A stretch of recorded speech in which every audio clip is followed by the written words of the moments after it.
All right, House will be in order. We're on Amendment 86. Mr. Pendarvis is recognized on the amendment. Thank you, Mr. Speaker, members of the House. I know the hour is late, the night is long, eyes are weary, but I've got something that's going to wake you up. I've got something that's going to stimulate your mind, and I've got something that's going to change public education here in the state of South Carolina. Today I will do what others won't, so tomorrow I can do what others can't. That is a quote from the great Jerry Rice.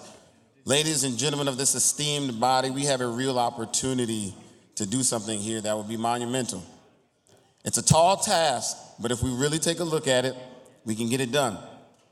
Anyone who knows me and has followed me knows how I feel about public education here in South Carolina and my frustration with our seemingly inability to truly address it. It is something that I campaigned on, and I made a commitment to my constituents and certainly the people that follow me that I would address it. Mr. Speaker, can I get some order? Yes, sir, Mr. Pendarvis. Sergeant, can you help me just a little bit? It is way too loud, members. House will be in order.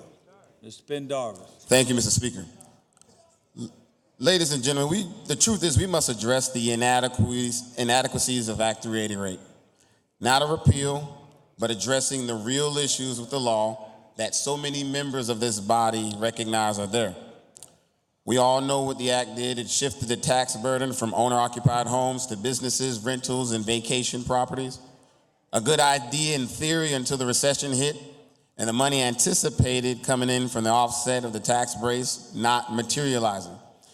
Our school districts have felt the brunt of that, not only in fast-growing districts like Charleston and Dorchester, but also in rural counties like Barnwell and Bamberg and Hampton.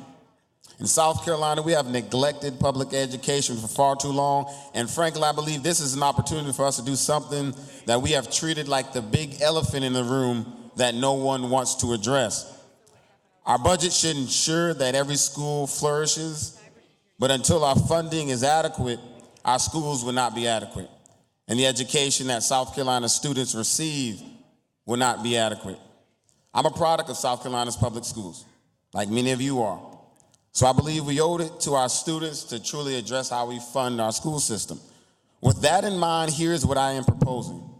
It may be seen as an extreme measure and even may be an exercise in futility.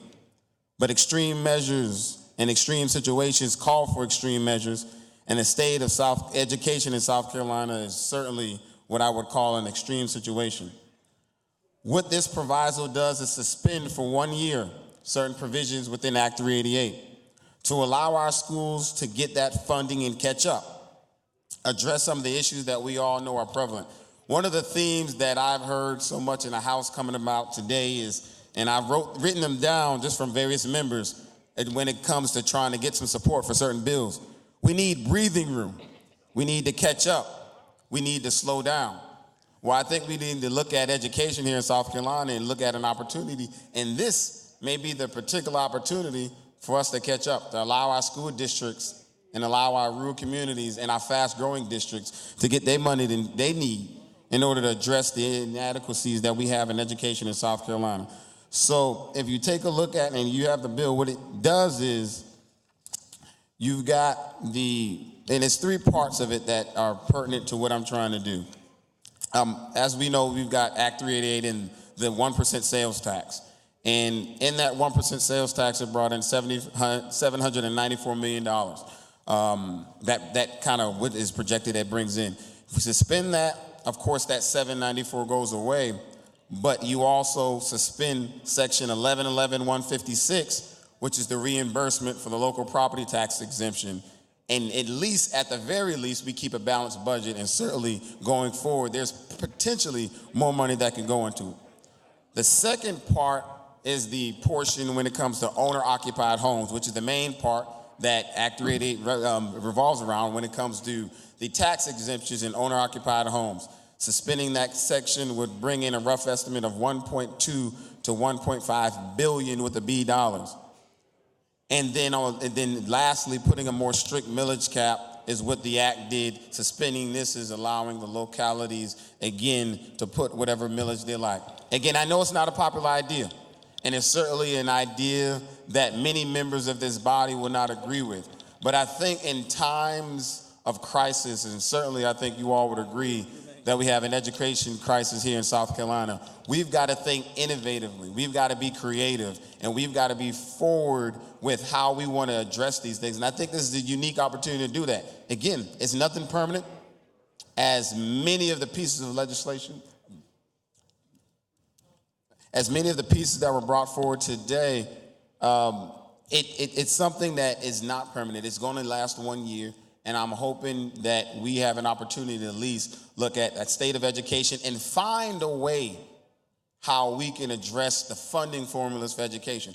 Speaker's been good, and before my time in this body, in addressing that and at least putting a task force together to look at taxes in South Carolina.